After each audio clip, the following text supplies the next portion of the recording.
Good evening. I'm Gary Hall. I'm the dean here at Washington National Cathedral, and on behalf of Bishop Budde and myself, I am pleased to welcome you to this beginning event in our weekend program on gun violence in America. We are observing the gun violence prevention Sabbath weekend along with about 100 other faith communities in America, and it's a time for us to think and act and pray together and to learn about all of the issues around this important problem. So we have handed you tonight a program that includes what's happening at the cathedral on Saturday and on Sunday morning, and I hope that you will feel welcome to come back for any or all of that and be part of this weekend together. I should start by saying turn off your cell phones and no talking during the movie, but you all look like people who don't need to hear that. So welcome, and I'm pleased to turn the podium over now to Bishop Budde. Hello, everyone, and I want to thank you, Dean Hall, and all the cathedral staff and congregation for your extraordinary hospitality in hosting us tonight, and thanks as well to the Cathedral Foundation Board and its member institutions for sponsoring this evening tonight and again tomorrow for the high school students on the Close. And I add my welcome to that of the Dean, to all gathered, and especially to our three honored guests and speakers. The killings at Sandy Hook Elementary School and their effect on the nation have been compared by many to another event that seared the conscience of our nation and galvanized us into action. In May 1963, Americans watched on their television sets as the Commissioner for Public Safety of the city of Birmingham, Alabama, Bull Connor, ordered that dogs and fire hoses be used against children marching for civil rights. And horrified as a nation, we saw the true face of racism in an act of brutal violence, and something shifted in us as a nation. And within a year, the US Congress passed sweeping civil rights legislation, which had seemed all but impossible to accomplish, and President Johnson signed it into the law of our land. And I dare say that many of us had the experience on December 14th of feeling something inside us break open or snap apart as we took in the magnitude of loss accomplished in just a few minutes. It was as if we all woke up from a terrible dream and said, this has to stop. And in the words of Dr. Martin Luther King, it became clear to us that it is time to replace caution with courage and to remove this scourge of mass killings and what some have called massacres in slow motion that occur one by one or two by two in cities, towns, and rural areas across our country. Now, these issues of gun violence and gun deaths are complex, and at times they are disheartening as we hear story after story of senseless loss. And so it seemed particularly important to us as we of the cathedral community discerned how God was calling us to respond, to find voices of experience and wisdom and hope. And so to that end, we have invited three esteemed leaders who have dedicated their professional lives to the reduction of gun violence to speak to us tonight about what they've learned, the successful measures that they've taken, and what they would say to us about future steps that we could collectively take to reduce the tragic loss of life which our news cycles have accustomed us to. So we are honored to welcome as our speakers and panelists this evening Assistant Police Chief Patrick Burke of the police department here, Mayor R.T. Rybak, the three-term mayor of Minneapolis, and Dr. Arthur Kellerman, a physician with over 25 years experience, first as an emergency room physician, many other tasks in life, and now working at the RAND Corporation, who will speak to us through the lens of public health. You can read about them all in your program. Let me briefly outline what we have in mind this evening and then turn the microphone over to them. We will hear first from each of our speakers in turn, who I've asked for them to tell us a little bit about themselves and their work related to gun violence and where in particular they have seen some success. And I've asked them, given the debates that surround us now, if they could tell us and tell our leaders what they would most like to see going forward, what that would be. After each has spoken for approximately 15 minutes or a bit less, we'll entertain questions. You were given a note card for this evening, and if at any time during the presentation a question occurs to you, write it down, and then during the transition between speakers, there'll be people milling about, and simply give your card to them, and at the end, I'll gather them up and we'll take the questions for as long as the evening allows. Thank you for being here tonight, and it is my pleasure, on behalf of all of you, to welcome our first speaker, Assistant Chief Patrick Burke. Thank you, Bishop, and thank you for inviting me tonight. Thanks.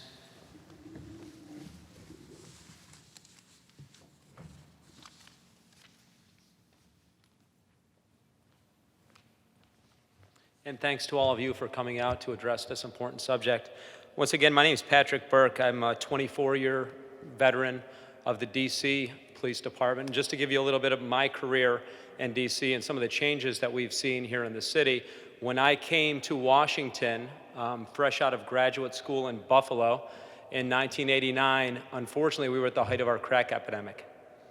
At the time I came to the city, we were experiencing nearly 500 homicides a year. I believe in '92 we had 479 people killed in this city. In my young experiences out of the academy, I was assigned to Anacostia, working the midnight shift.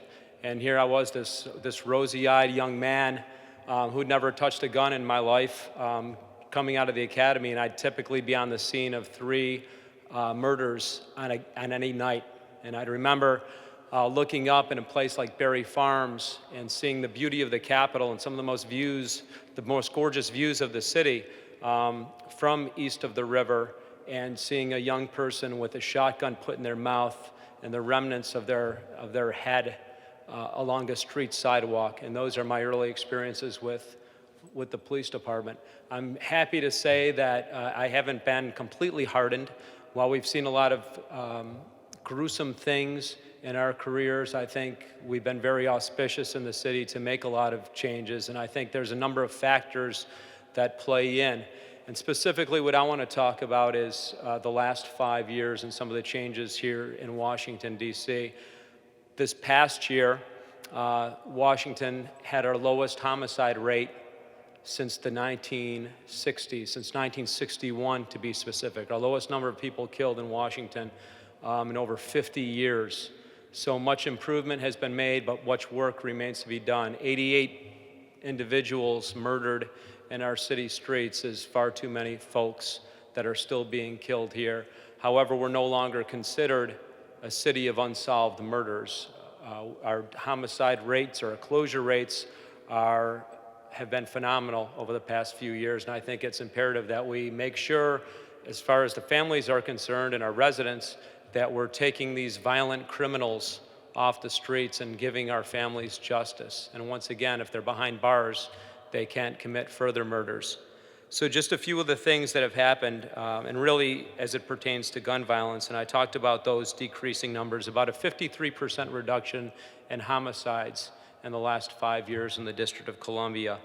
And specifically a couple things that really hit. When we talk about gun violence, we've seen in that time period a 58% reduction in the homicides committed with weapons. And if you know or you're familiar with DC laws, we do have very strict gun laws in the nation's capital. The other important statistic relates to our juvenile victimology. And in the past 5 years, we've seen a 63% reduction in the number of juveniles killed in the city. And that's something we put a lot of emphasis into in the police department, and all of our institutions put a lot of effort into that as well.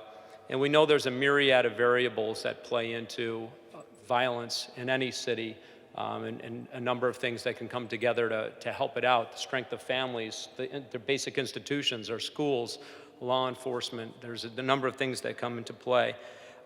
Throughout the past, and when I talk about our most recent history, some of the issues that we've had to deal with have been primarily gang members using guns for retaliation, crack cocaine, and retaliation for just simple disputes where somebody thought they were being disrespected. Well, they'll come back with a gun.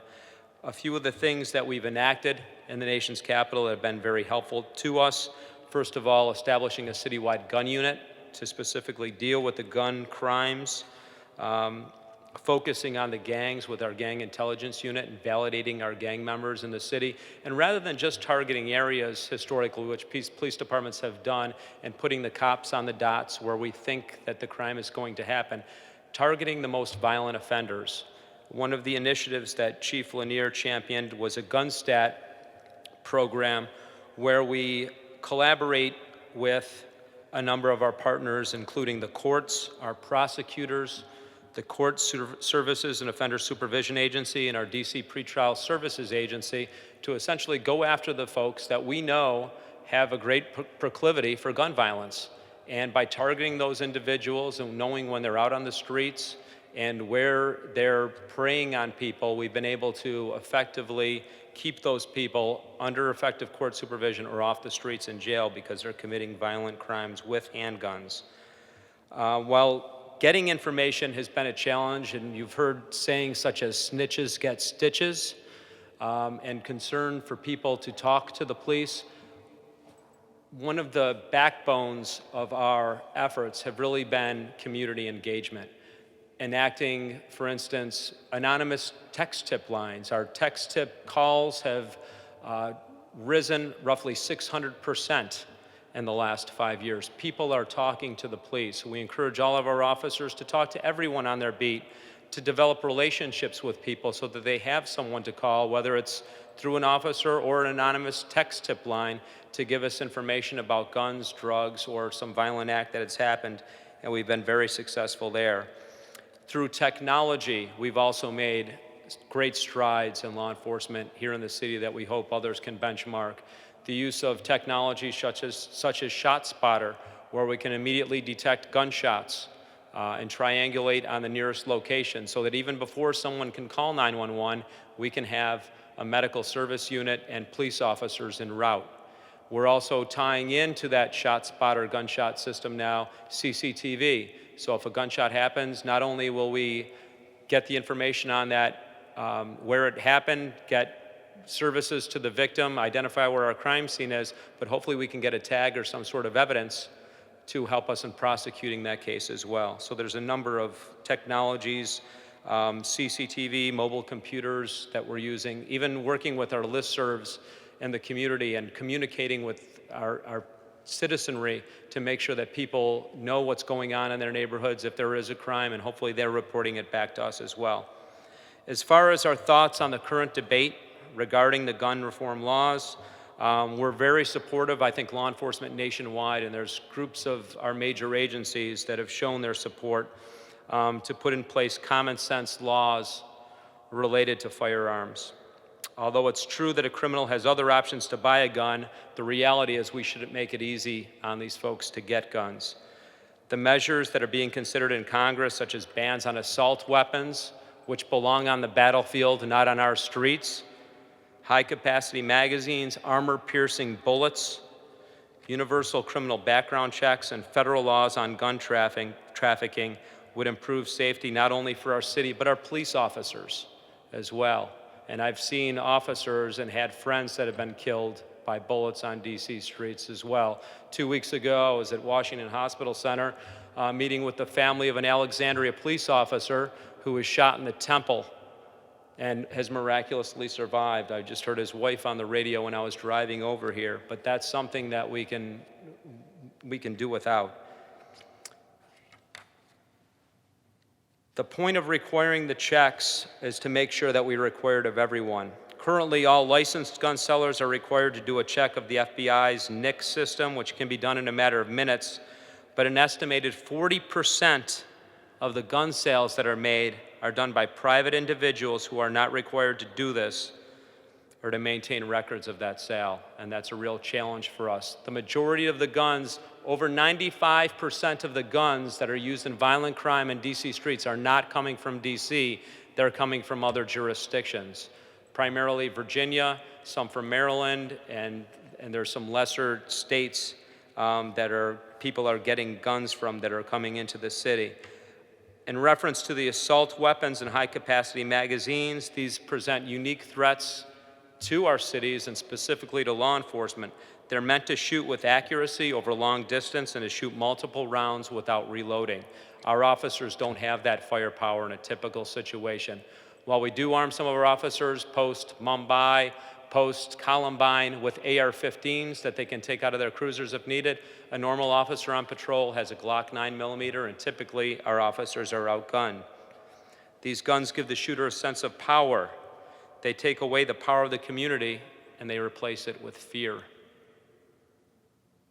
They don't just increase fear in the public, these assault weapons are also daunting for our police officers. With the greater distance that an assault weapon can shoot, an officer armed with just a Glock has difficulty getting close enough to take out a shooter. A good example, and one of the things that really caused many of the police departments nationwide to look at carrying higher capacity guns, was a 1997 shooting in North Hollywood where there was a bank robbery with two heavily armed individuals that played out on TV, essentially, where multiple officers were shot, multiple individuals were shot, and didn't have the firepower to take down these individuals. In DC, we're currently approaching the 3rd anniversary of the deadliest shooting in DC in decades. 3 years ago, we had 4 young people were shot and killed on South Capitol Street.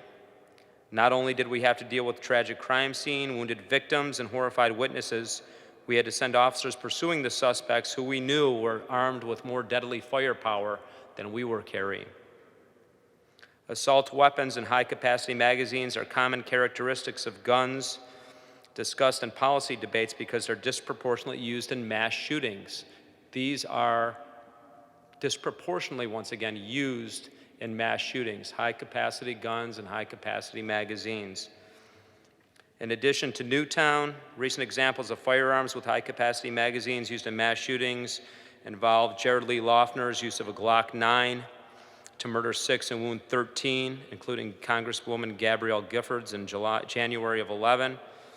The Aurora, Colorado movie theater shootings, which left 12 dead and 58 injured. That suspect had an assault rifle with a 100-round magazine.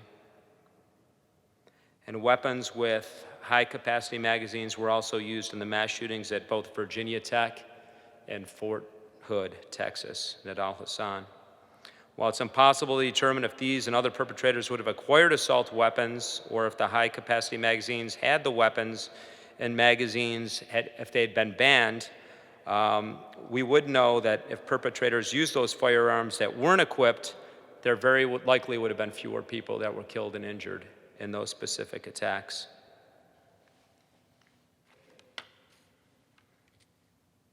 As far as DC gun laws, and I know there's been a lot of questions about a Heller decision and legalization of guns to some extent, or handguns in DC.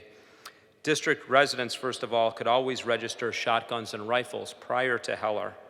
In the 4.5 years since that decision, just over 2,000 handguns, semi-automatic rifles, or shotguns that could not be registered before have since been registered to individuals. Since there were already more than 70,000 guns registered before that between law enforcement, security, long guns and handguns legally registered before the ban, we're not showing a dramatic increase in gun ownership here in DC. Also, there's a lot of questions about the correlation between that 76 handgun ban and DC's homicide rate. And once again, there's no evidence that there's a link, and I can provide statistics that show that.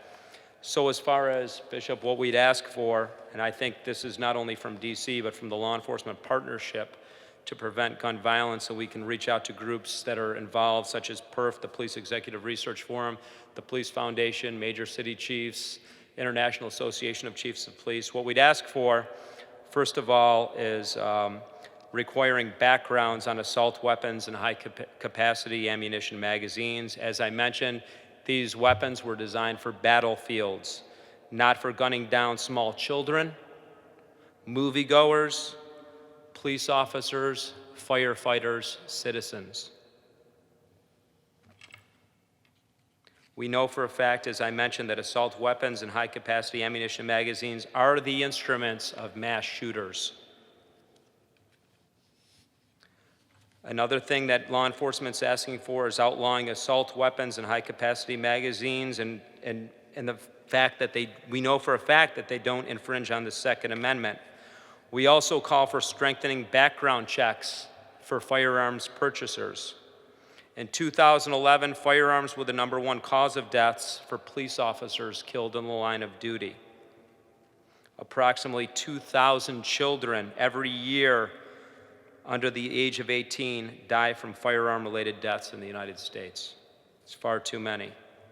So we call for extending the Brady Law to all firearm sales. We know that background checks work, and we need federal law requiring background checks for all sales, no loopholes. Expanded background checks are reasonable, and they exempt many types of transfers, and we can elaborate on that.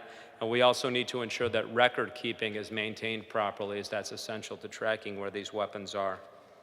We also know from recent polls that public support is overwhelming, and I can rattle off statistics there as well, but I will try to keep it under 15.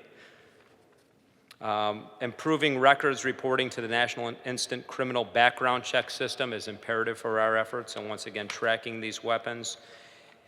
And I hope, it's my sincere hope, that the district and the nation takes action on this very important issue. I am fortunate to see the turnaround in the district. Unfortunately, there are cities in the United States that aren't having that same success right now.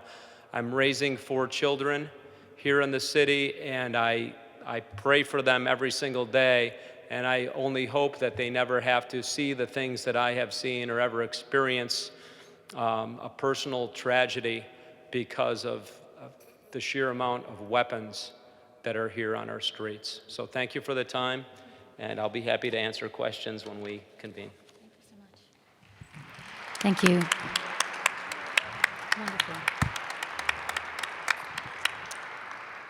Thank you, Assistant Chief Burke. And now I'd like to ask Mayor R.T. Rybak if he would give his thoughts. And reminder to all of you, as I see you're doing, if you have questions, to feel free to give them to the gentlemen who are walking down the aisles. Good. Well, I'm R.T. Rybak. I'm the mayor of Minneapolis, and I wanted to thank the dean for tremendous hospitality and vision in putting this together for the community here. And I also want to thank Bishop Budde, who I believe I have the privilege of calling Mariann, because all you wonderful people stole her from our little church in South Minneapolis, and we consider it our gift to the nation's capital. She is a remarkable woman who brought me back to my faith, and my wife and son, who are in the audience today, are all family friends. So please know what a phenomenal asset you have here. When the president was in Newtown, right after that horrible, hideous shooting, he came out and talked to the media. I've seen the president, we all have, for many, many years, and we've seen him in different moods and different situations, but there was a different look in his eye that time than I have ever seen. But it was, to me, a lot like looking in a mirror. And it was a little bit like mayors across the country feel, because I know that feeling. I know what it is like to have children die on your watch and ask yourself, really honestly, what am I supposed to do now? I know that feeling very well. A 12-year-old girl, Taisha Edwards, doing her homework at her kitchen table. A bullet went through the front window, killed her as she sat next to her 10-year-old sister. We became friends with that family, and I know what that feeling is like. Brian Cole, a young boy who was roughly the same age as my son at the time, who was in the wrong place at the wrong time, was killed. And for 3 hours, I sat on a dais in a church in North Minneapolis and watched one by one by one as a whole generation of the north side of my city filed by the casket of their dead friend. And I looked at the grief in their face, and I imagined my son's friends. And if you really ask a mayor, or a police chief or an emergency room doctor or a minister or any of the others who've been around the epidemic of youth violence and gun violence in this country, this is not an abstract issue, and this is not just a policy issue. It does involve policy.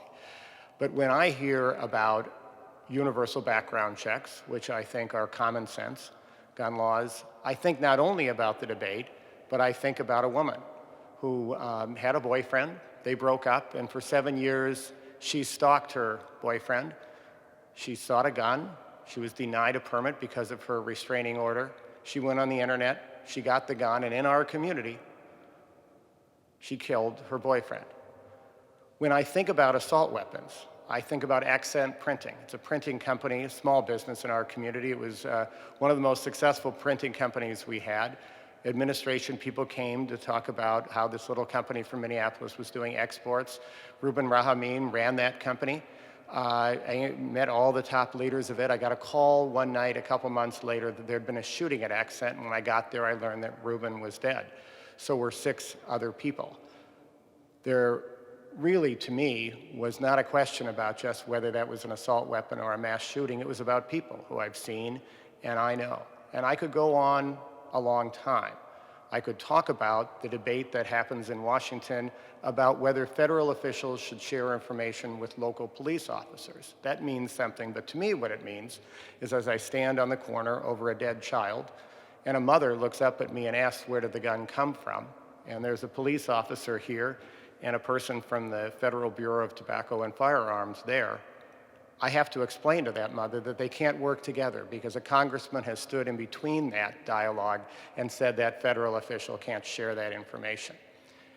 If you really walk through the debate that we are having, it is important for us to talk about the human toll that has been taken. And as I, after 12 years as an American mayor, have gone through this debate, I think a lot about the Vietnam veterans who came back and began to talk about their experience in a war and hopefully brought home the carnage that was happening. We have an epidemic of violence in this country. We have a slow motion mass murder going on in this country. And I bring that news from the front lines. Nobody needs to know about that because you turn on the television. So what are we going to do about it?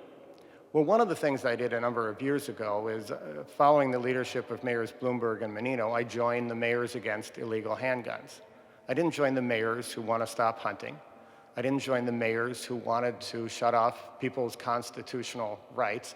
I joined the mayors who want to bring sane philosophies and actions to our communities.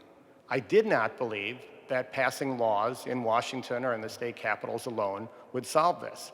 I'm very proud of the fact that in our community, we launched a youth violence prevention effort, 47 different initiatives. We're in year 6. We drove down juvenile crime 20%, and I'm proud of that. And I'm extremely proud that hearing what's being done in Washington, in our city, we've done many of those sorts of work, and we're at a record low in crime in our community. We're very proud of that work. Changing the gun laws alone are not simply going to end this issue. I understand that perfectly well.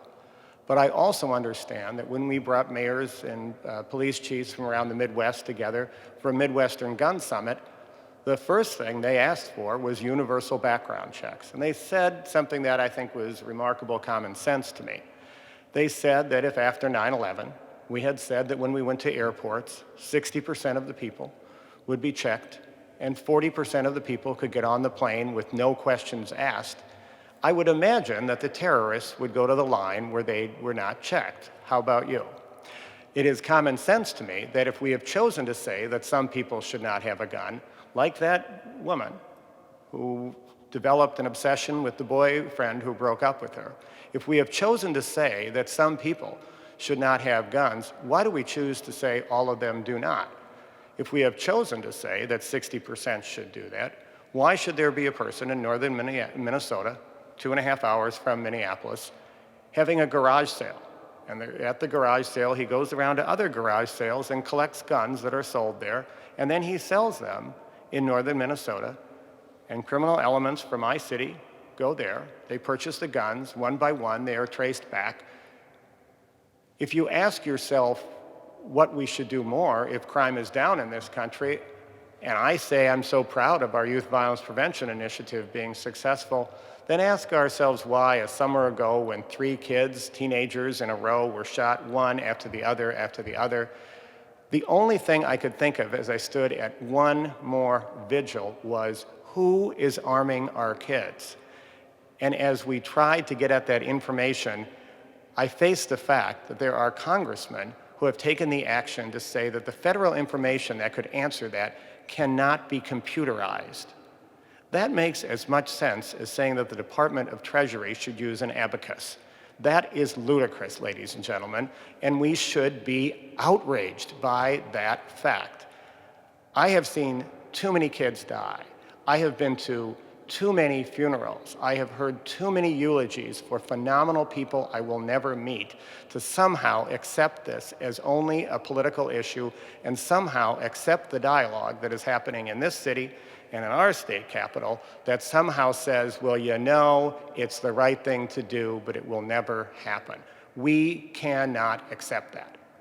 And there is a political point I want to make, but I'm a person of faith, and I am in a sanctuary. And I believe people of faith should dig down into that and recognize that we need to move beyond the dialogue that we have about political issues and recognize the fact that we cannot accept and we will not accept the cynicism and the negativity that even the best folks about this can sometimes say that, well, nothing good will happen. It is our moral imperative to not give up this fight. There is too much blood on the street. I have seen too many children die. I have seen too many good people not move forward. Gun laws themselves will not reduce gun violence, but gun laws must be changed. And so what I ask you to do is to listen to these points, to hear a person from the highest rank of the police department in this city that has done so much to reduce gun violence, and hear what he says about how important it is to reduce gun violence, how important it is to have universal background checks. I ask us to reframe this discussion about assault weapons and say that honestly, folks, the assault weapons discussion, do you know what that's really about? That's really about saying that when a mass shooter is in the middle of an action, all we want him to do is reload. And maybe instead of 20 kids dying in a school, we have 18. My God, isn't that a high bar? Ask yourselves that question. So reframe these discussions in your own terms, through your own personal experience, and recognize the fact that at any great movement for social justice in this country, there have been up times and down times. There have been hideous accidents and horrible actions that have somehow moved people, and then there have been periods of time where it seemed it didn't happen. But the arc of justice, I believe, is in the right direction if only we don't buy into the cynicism that we should give up because it's too hard. It is too hard to watch this anymore. So I ask you to do everything you can. Here in this city of power and influence, do not allow this moment to pass. Thank you.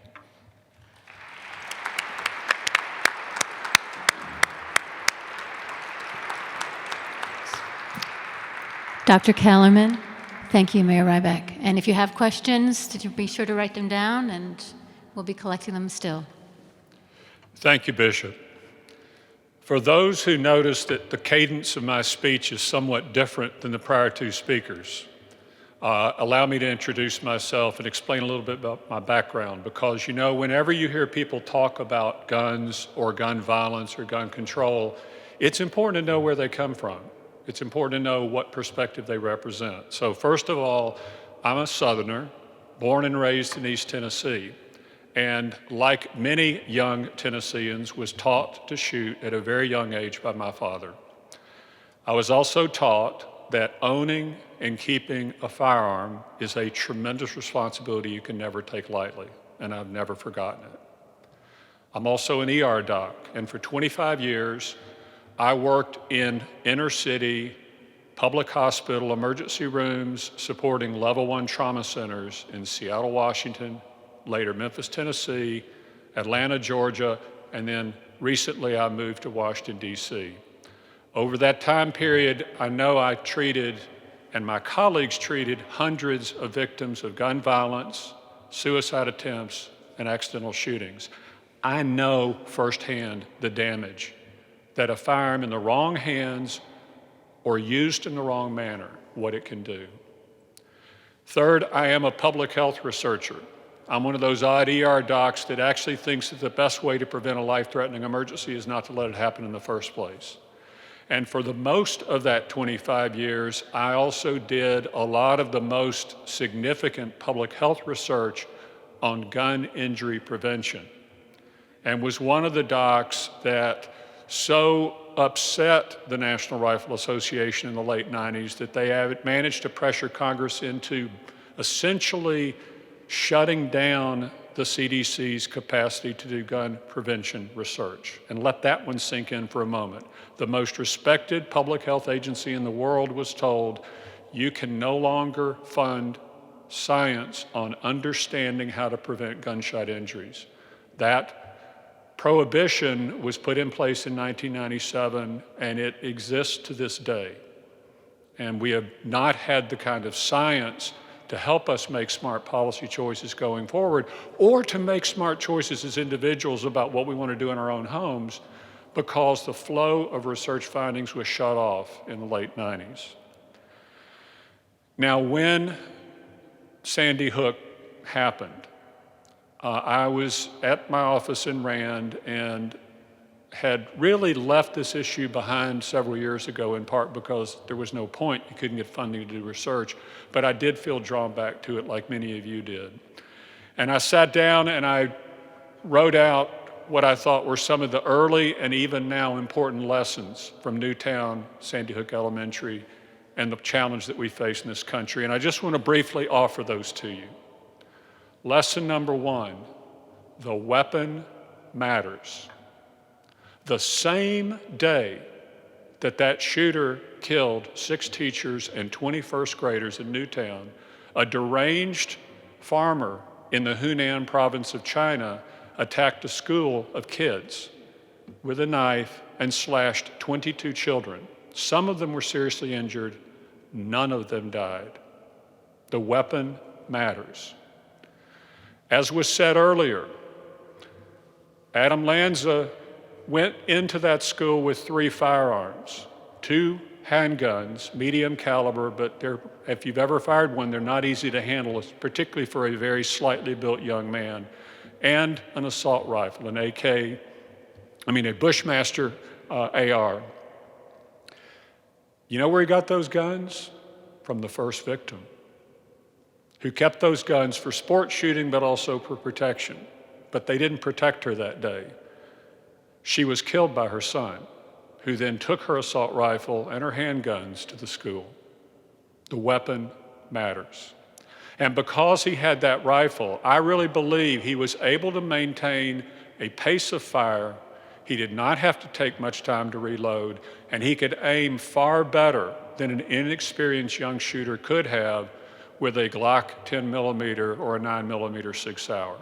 He just could not have maintained that rate of fire. Second key lesson. While this may be hard to understand, we really need to learn what went right in Newtown, not just what went wrong.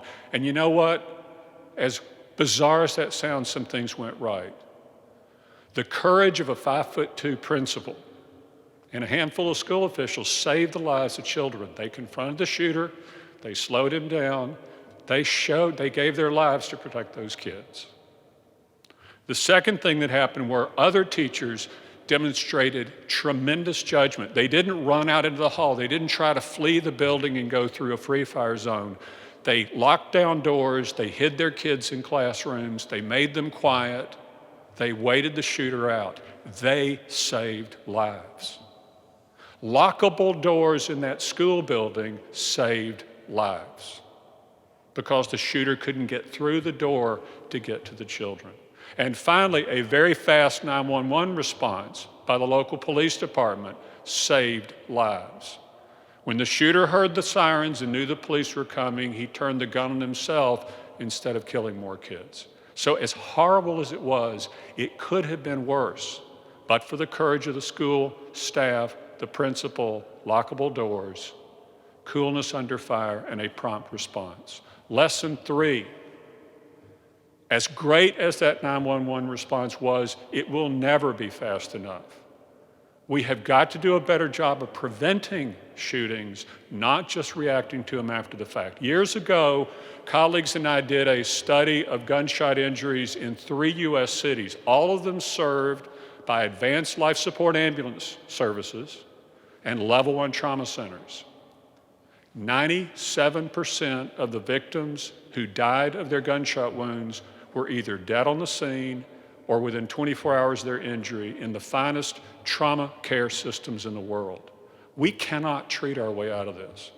Do not, with all respect to my colleagues in trauma surgery, don't give them or ER docs the credit for the lowering homicide rate. It's not because we're saving huge numbers of lives. The injuries are devastating, and all too often they're non-survivable. So we have to stop gun violence before the 911 call with good public health efforts, with prevention, with proactive law enforcement, hotspot, lever pulling, understanding where problems are and getting ahead of the curve and stopping violent crime before it happens. And we know we can do that. The final thing I would offer is this: don't despair. Don't feel impotent. Don't say that the gun lobby is too powerful or nobody really cares or after a week we all go back to our daily lives. What's the point anyway? It's just going to happen. That's nonsense. And also, don't believe there is not a sane center in this argument. There is. Even with people that you don't think so. If we can get the screaming voices away from the microphones and TV cameras and engage with gun owners, with hunters, with docs, with cops, with citizens, with the clergy, we can come up with answers. And let me explain. I'll give you one quick example why, a little story. In 1999, 6 months after the massacre at Columbine, a college classmate of mine, now a very successful doctor, invited me to come to his town to talk about guns as a public health issue.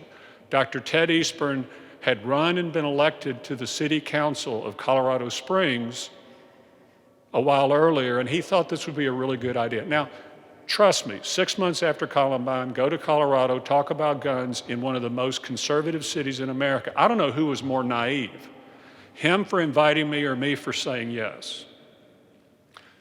Before I got there, the NRA heard I was coming, and they sent a blast fax to the membership of the state. Now, some of you still remember what a blast fax was. It's kind of like a tweet, but papers involved in a machine. So the night that I was to give this little homily of sorts, in an auditorium that had been the former county commission chambers with steep banked arena, 300 seats, 900 NRA members from all over Colorado showed up to, quote, stop Kellerman from bringing East Coast-style gun control to Colorado Springs. Every seat was full of NRA guys with bumper stickers, signs of Hitler and Mussolini, 2 advocates for gun control, and, it was almost like a lynch mob. And I thought, gee, I never thought I'd be killed for giving a lecture, but it could happen tonight. The police chief said, here's the tunnel you dive into. We have plainclothes cops in the room. It was surreal. But I thought, what the hell? I'm here, and they have a chance to listen. So I started by introducing myself as I did to you, Southerner, ER doc, public health guy. But I remember that phrase about stop Kellerman from bringing East Coast-style gun control. So I said, y'all are from the West, I'm from the South. Let me tell you how I knew that after I'd trained up there in Seattle, how I knew that I was back home when I got to Memphis. It's when I drove up behind a car at an intersection. It had a bumper sticker on the back, and it said, and I quote, "We don't give a damn how you did it up north."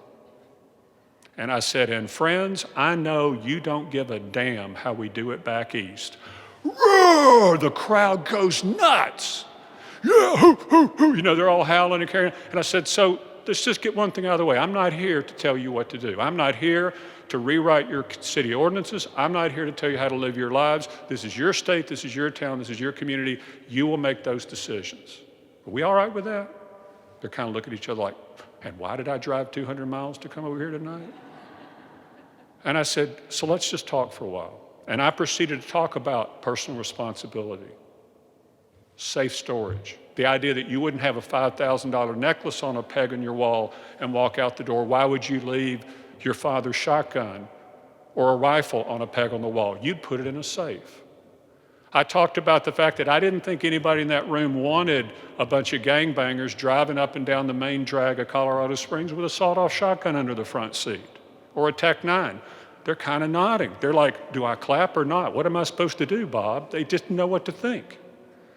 And finally, I talked about the research that I had done in prior years that showed that actually having a loaded, readily available gun in your home increases your risk of violent death, doesn't reduce it. And they got kind of nasty at that point, started growling again. I said, now wait a minute.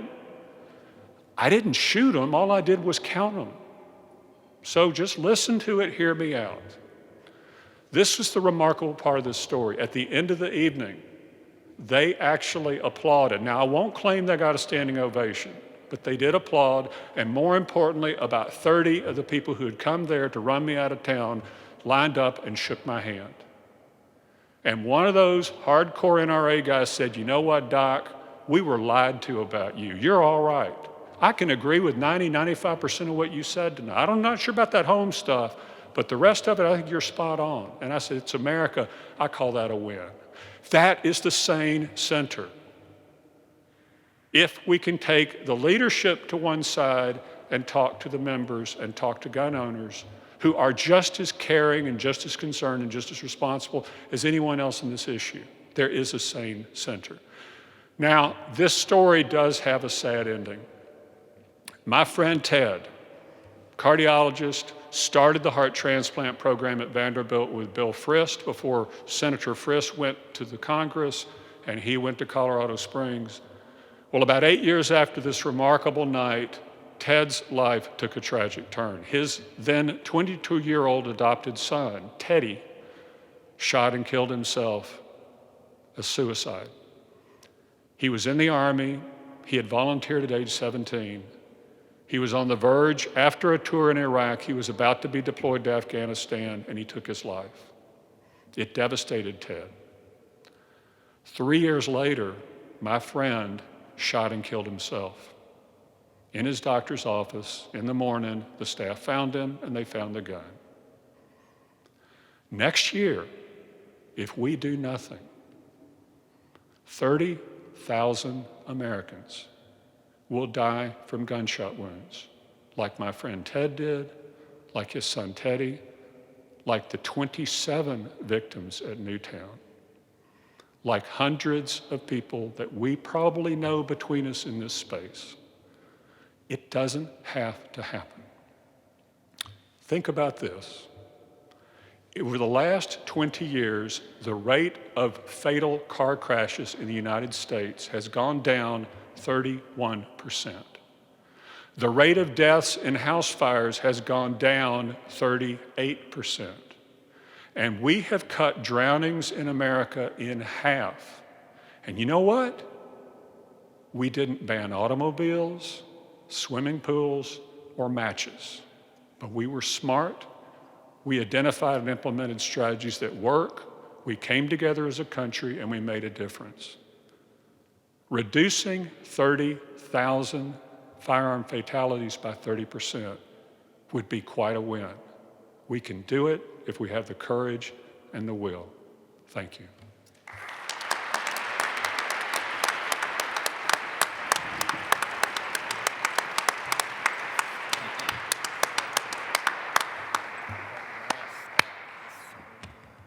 Thank you. I will gladly receive the other questions as they come to me. I would like to ask a question of my own quickly, and I don't quite know how to frame this. I'm going to ask it, and I'd actually like all three of you to respond briefly, if you could, and that's the race issue. And the way that race intersects this reality as a white person, as a white religious leader who is relatively new to this public discussion. I often am asked by my colleagues of color, where have you been? and I have to repent of that. And I'm wondering if you could say a few words, each of you, about your sense of the dynamic of race as it affects this conversation and what you would add to that. And I know that could be a thesis, but I'm going to ask you all to speak briefly. Well, I'll jump in on that because I think one of the things that happens is that we don't consider all deaths equal in this country. And even with the most well-intentioned folks, there is a tendency, I believe, for us to accept the fact that a shooting will happen in that neighborhood but not another neighborhood. And that often has to do with race. That has a lot to do with crime statistics and many other things. But one of the huge transformations that took place in our community was when a new council member joined me on the council named Don Samuels. And Don decided to have a vigil every single time someone was shot in his community, the highest crime part of the city. Don, an African-American leader, was the first one to ever step up and do that. And no matter who it was, they had vigils. And the vigils began to draw people from other parts of the city. And it changed the dynamic radically because we didn't accept it as part of a community. While I appreciate, Bishop, you saying that, what people here should know is that out in those audiences, at those vigils that I would look at and be at many times, was your bishop, who was there personally at many of those. But I do believe that's a piece of it, is that every single death has to matter equally, and it all has to be an outrage because it's all our kids. And I don't believe people who don't take it that way are racists. I believe we have simply settled into a comfort where we accept it in certain places and don't. And that, to me, is the unintended racism of the discussion. Thank you.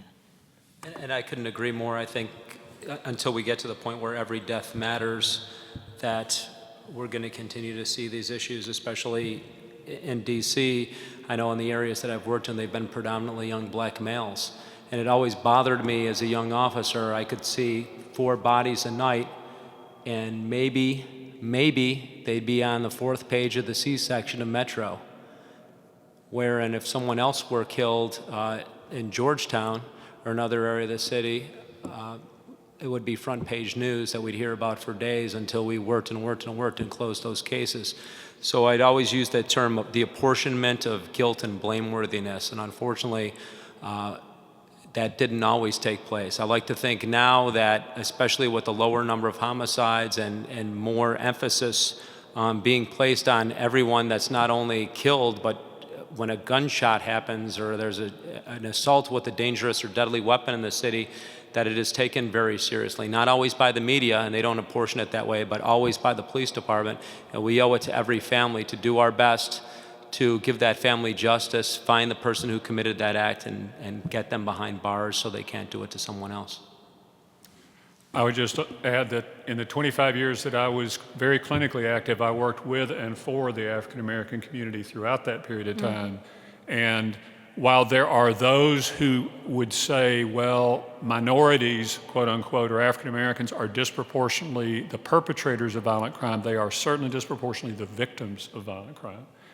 And in the last decade that I was in Atlanta, my colleagues at Emory and I were the research partners with the Atlanta Police Department, Fulton DA, Bureau of Alcohol, Tobacco, and Firearms, and a number of other judicial and law enforcement groups in a proactive before the 911 strategy.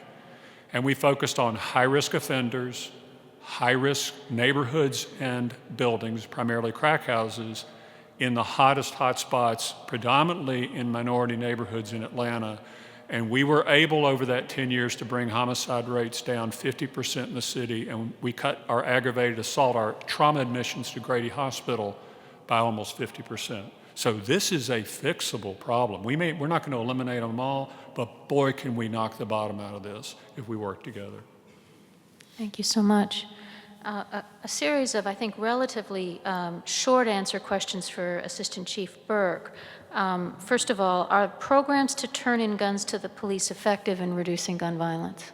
There's been some research on that. I don't think anything definitive that it's showing it, but as the doctor emphasized, any gun that's not secured obviously is a danger, especially when you think about the number of suicides that happen or accidental discharges. I very well remember my first week being a young lieutenant assigned to the 2nd District in '95, and I remember my first duty with my officers was to attend a funeral for a 4-year-old child of 2 police officers who worked the midnight shift, and one of the officers left a loaded weapon on top of a bureau that a child can push a chair up to, and of course they look at the gun, and with 1 bullet, they were without 1 child. So I think it's important to make sure that any gun is off the street, so there is some utility just for that reason alone. And one more question for you, Assistant Chief. How many registered gun dealers are there in Washington, D.C.? 0. Well. Dr. Kellerman, could you say something about mental health and gun violence protection? The issue with gun violence, whether it's violence directed towards oneself or directed towards others, is that guns don't cause violence. Hear what I just said. Guns don't cause violence, but they dramatically amplify its consequences. So if you have violence and no gun, you've got a fist fight. If you have a gun and no violence, you've got target shooting or you've got an afternoon hunting with Dad. It's when the two come together that we have a problem. And that's true in depression and suicidal ideation, and it's true in interpersonal violence. So the key here is to keep them apart as often as possible. So if we can reduce the potential, the desire to harm self or others with good mental health services, with appropriate psychiatric care, with recognizing when people are on the edge, that really helps, and we need to do a better job of that. But we also need to do a better job of preventing ready access to weapons by people who are intent on harming themselves or others. That's why the background check issue is so important, and that's why we can't just sort of turn our eyes the other way when 40% of those weapons are flowing on any given day in any given space. It's nuts. By the way, and if any of y'all didn't read the New York Times this week, we don't think Congress can do anything. They're really pretty clever when they work on it. Apparently some legislators this week inserted an amendment in the bill that would keep our federal government operating that would, in fact, further tie the hands of ATF and make many of the provisions that we're trying to deal with the gun industry and background checks impossible to do. And by making it an amendment, it's like you can either agree with what we want to do or shut down the federal government. That's clever in a certain respect. I'm not sure it's what our country needs. And that's the kind of challenge we're up against and why your voices are so important. Mayor Rybak, I'd like to ask you this question, perhaps based on your experience as a city mayor in a state that has a lot of rural areas to it. And the question is, but what about people in middle America who can't relate to urban crime? How do we win their support? I wonder if you reflect on that. You know, the old paradigm, or the old sort of assumption was that people wanted gun control in cities and people didn't want gun controls in other areas. And I guess you could, in a real cartoon, say that. There are more NRA members in rural areas than not. But something very dramatic has happened. First off, we're talking about reducing gun violence, not just gun control, which is, I think, is an incredibly important point. But the other thing, and this is absolutely terribly tragic, but it does talk to the change in political dynamic. As many members of the NRA as there are, most NRA members don't support the NRA on what they're doing.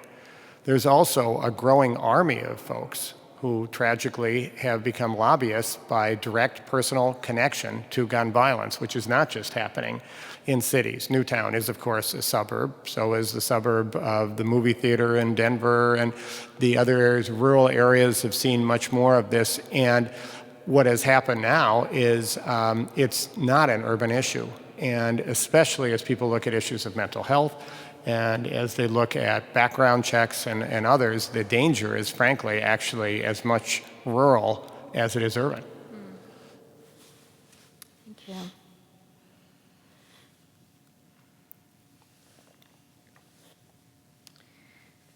you. This is a really important question. I don't know which one of you might want to jump in on this. How do you counter the sense of hopelessness that leads young black men to expect that they will not live beyond their late teens and thus risk their lives and that of others? I'll offer two opening thoughts, if I may. First, thinking back to that night in Colorado Springs, one of the questions that I was asked was, hey, Doc, what do you think is the most important violence prevention thing we can do in Colorado Springs? And I said without hesitation, read to your child. And they just kind of went, what? And I pointed out that literacy, success in early success in school, a sense that you can be somebody, achieve something, is an enormous predictor of violence, life expectancy, and health. And so that's really important. You know, if we think at 17 or 18 you're going to reprogram somebody, it's kind of late. We really do have to get there earlier and that continue to work on that. But the other issue is we really do have to reach out to young men and young women and explain there is nothing short of defending your country that is worth dying for at 17. Certainly not a pair of sneakers or being disrespected or wearing a different color than I'm wearing. And we have to work on that, but we also have to reduce easy access and desire to carry armaments. We proved that in Atlanta, they proved that in Minneapolis, they proved it in DC. We can reduce the lethality of youthful bravado. I bet every guy in this room was in a fight when you were a kid.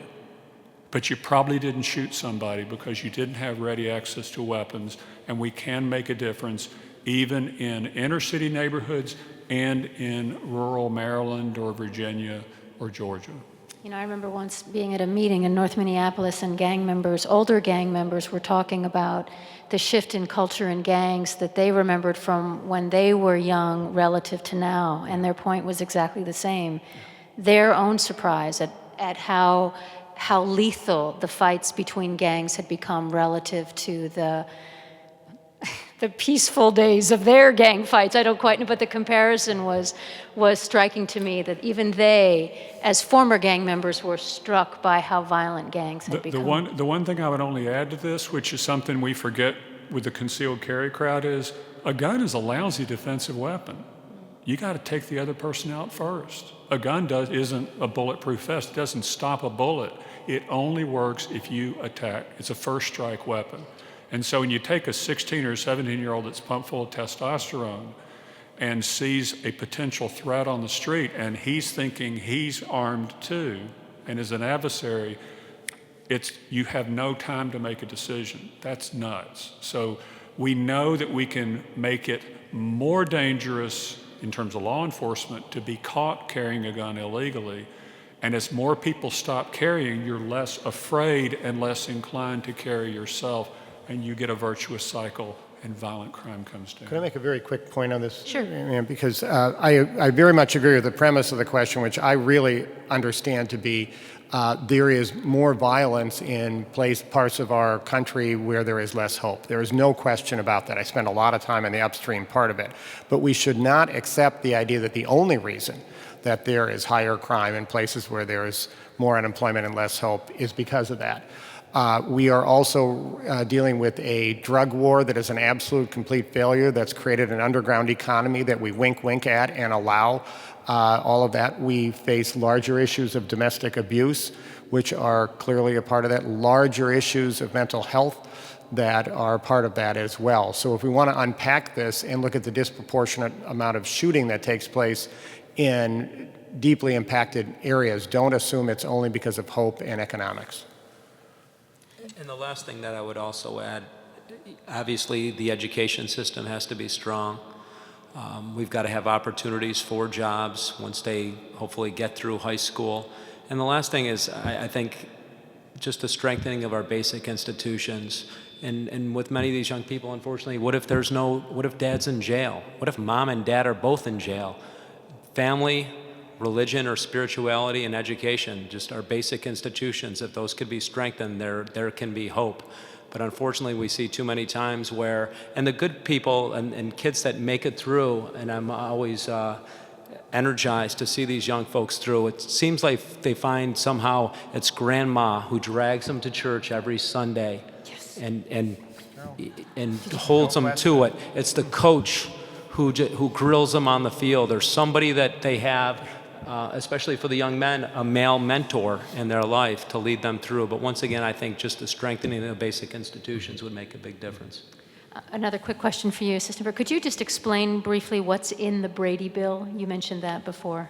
I can give you a very formal description on the Brady bill. I've got some history here.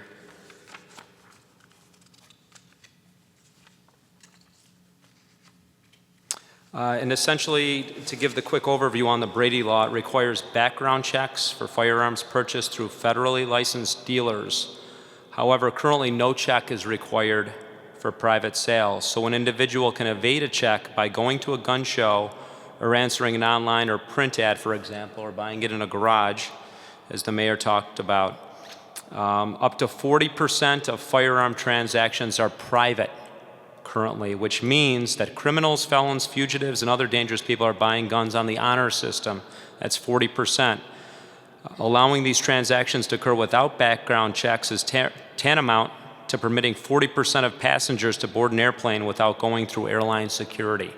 So that's the quick explanation, and I'm pulling this from, once again, our National Law Enforcement Partnership to Prevent Gun Violence with a myriad of agencies that I mentioned. Thank you. A few more questions here. Dr. Kellerman, do you think your colleagues in emergency medicine would support a campaign to elevate gun violence to the level of a public health issue, similar to campaigns for smoking and alcohol abuse? Two of the strongest statements that have been issued post-Newtown were by the American College of Surgeons, who's led by Dr. Brent Eastman, who's a trauma surgeon from San Diego. And the American College of Emergency Physicians has recently revised and also updated their position on guns and gun violence. So America's doctors, pediatricians, ER docs, internal medicine, surgery, really are united that this is a major problem. One of our top leaders in Congress recently decried the notion that gun violence is a disease. I'm a doc. Anything that causes people to die young or to disable them for the rest of their lives is a health problem. And as I've said, it's a problem that we can dramatically improve by using good public health measures, partner with the community, partner with families, and really drive the numbers down. Assistant Chief, most homicides are caused by handguns. Does DC law require that these guns be licensed or registered? Yes. And, go ahead. and currently, I can give you some numbers of the registered weapons that we have in the city. While you're looking at that, are there background checks for these purchases? Yes, in D.C. And essentially, as far as gun registrations, since 2008, there have been 3,232 guns registered in the city. That's since the Heller decision. About 66% of those are handguns, and about 34% are rifles or shotguns. Do you ever imagine the prospect of a national registration of handguns? Is that something that you would want, or is there one, do you know? I think that is something we'd like to see, once like again, to see, closing yeah. these loopholes with Right. Okay. not permitting folks to buy the guns through garages and other places where they can get it and pass it off to another person. Mayor Rybak, do you want to say anything more about the influence of the NRA and money and politics in general? Well, there's, a lot of politics is, I learned pretty much everything I needed to know in politics, in fact, by watching The Wizard of Oz. It's not what's behind the curtains, it's what's up on the screen. And let's look at that for the NRA for a second, okay? We know they got a lot of members. We also know that their members don't agree with them, and every public poll says that. 90% of the American people support universal background checks, and they're fighting it, even though they said they weren't, okay? So let's get honest about that and pull the curtain back. Toto did it, we can do that too, and basically recognize that they are not in charge of this country. Saying that to each other, saying that to our elected officials is important. Recognizing the point I made that the lobbying group against this, about the people who are on what I would consider my side on this, people who've seen a lot of violence, is sadly growing. Those 2 points are really, really important. That being said, there are always issues in this country where people who care very much about one thing tend to trump people who care about lots of different things and aren't single issue people. So what we really have to do is to educate ourselves on who is in a benign way supporting them. And so I can name, for instance, Congressman Eric Paulson, who represents a swing suburban area of suburbs of Minneapolis, not the sort of place that's an extreme place at all, and he's backing the NRA 100% here. So we're going to go back there and talk about that. I applaud my colleague Mayor Bloomberg, who has put his money where his mouth is and has tried to move dollars into election campaigns. Gabby Giffords and her husband, amazing that they could take their grief and move out and do that. Sami Rahamin, the son of that business owner I talked about who was killed, he and his daughter Maya, who live here, have come out and done that. We have the ability to change the dialogue in this country. If, however, every time this discussion starts, we turn on the television, go on the internet, talk to friends, and they say, well, nothing will happen because of the NRA, then Toto hasn't pulled the curtain, and we buy into what I think is an increasing myth. A final quick point. When we were lobbying on Capitol Hill, one of the Congress people said to us mayors, gee, you're going to face a lot of these gun manufacturers and ammunition manufacturers. They're the ones who are really fueling all of this. And he said, you buy a lot of that, don't you? Kind of as a throwaway line. And we looked at each other, and a giant light bulb lit up in front of our head. Wait a minute. So we got 60 mayors together to sign an agreement that we would go back and find out, who are we buying guns from? Who are we buying ammunition from? We collected our data. We then put a letter out to those groups, and about 4 hours ago, I got the letter back that the people who make the Glock and the group that represents them, the trade association that is in Newtown, Connecticut, said they won't even meet with us. And while our police chief and our previous police chief are incredibly strong on this issue, the Police Federation, the union from our city, wrote to those people and said, don't let my mayor endanger public safety.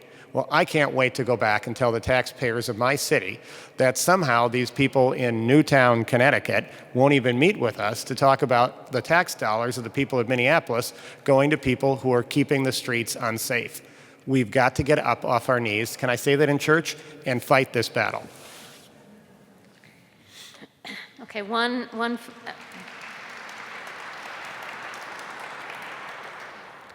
final question for tonight, and this has to do with prisons and jails. But many of you, or at least I remember the chief mentioning the fact that we put people in jails and prisons to keep ourselves safe. But where would you, and any of you can jump in here, where would you put in our priorities the funding of rehabilitation and reintegration programs so that when people come out of prison, they're less likely to commit violent crimes again? Okay, good. Well, I would break that down a bit. So first off, the question is tremendously important. I'll use a quick shorthand. I have a bit of a prison industrial complex in this country, and that we've chosen to incarcerate our way out of problems.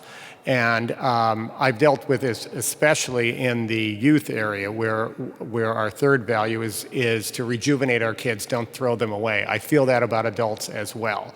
However, we do need to recognize that what we use as a catch-all of a jail includes people with deep criminal backgrounds and I think sadly futures, deep mental health challenges, some people who are within this whole failed drug war that we're fighting, and multiple other areas like that. So we can't take a one-size-fits-all. And as somebody who spends a lot of time trying to make neighborhoods safe, it's not always easy to say, hey, welcome back. We'll forget about that hideous thing you just did. So these aren't easy issues, but clearly we have to do something about incarceration that is not sustainable. I think it's ironic when you consider at a state level the three major sources of spending for most state governments are prisons, healthcare, and education. And what's happened in the last 10 or 15 or 20 years is states are cutting their education budgets in order to afford more prisons and more medical care. That's a real skewed priority. As was said, we have a lot of people behind bars finishing school for a life of violent crime that committed nonviolent offenses who really don't need to be there, but the really bad ones do need to be there. And if they do come out, and they will, then there needs to be a robust process of not just rehabilitation, but probation and monitoring. And you know what? If somebody's been a 2 or 3 time violent criminal and they've got a Glock under the front seat of their car, they need to go to federal prison as an armed career criminal before they shoot your son or your daughter who's making money to go to college working at a 7-Eleven. That is, again, proactive before the 911 call. Law enforcement, that's okay. That kind of tough on crime I'm fine with. But taking somebody with a non-violent history and putting them behind bars for 4 years and turning them into a violent offender isn't doing anybody any good. And I'd agree with the doctor on that. And I also look at this paradox that we call our prison system corrections. And for youth, we refer to it as youth rehabilitative services. But are we really correcting people or rehabilitating people to come out into the community and be a valid service? And once again, I think for some of the minor offenses, maybe the drug offenses or non-violent offenses, we can look at some options. Obviously, with the burgeoning technologies and GPS bracelets that we can put on people, home monitoring, maybe to keep a male in the house reading to their child rather than being incarcerated for what we might consider minor drug charges or numerous drug charges. However, I do agree that with recidivist violent offenders, we need to make sure that they remain off of our streets.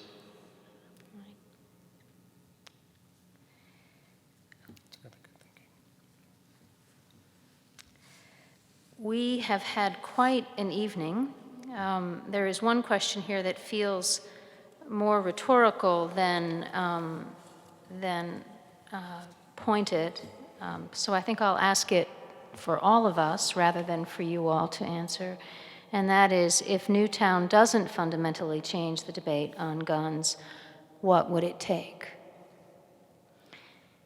And it does feel to me, there's a concept in Scripture that's known as, translated as opportune time.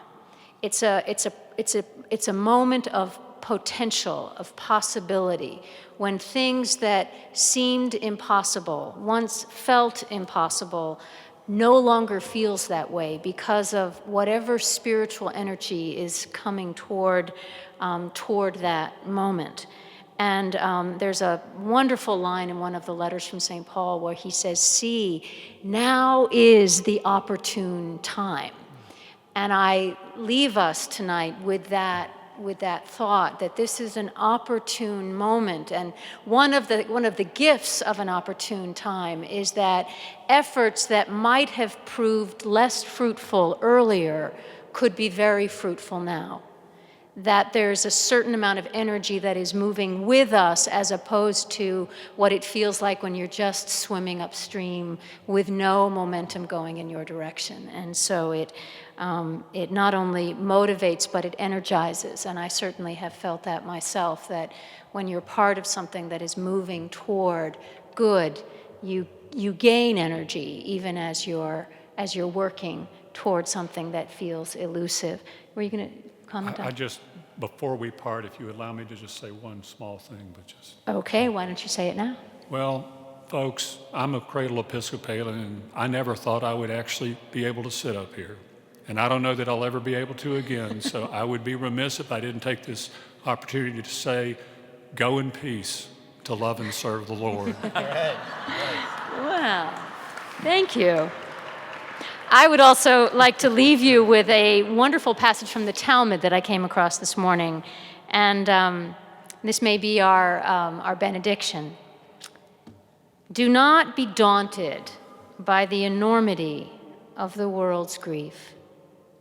Do justice now. Love mercy now. Walk humbly now. You are not obligated to complete the work, but neither are you free to abandon it. On behalf of all of you, I want to thank our three speakers tonight for their wonderful thoughts, insights, and conversation among the three of you. It was great fun. And on behalf of the four of us, I thank you, and I hope you can stay for a few moments to chat informally among ourselves. And again, go in peace to love and serve the Lord. Thanks be to God.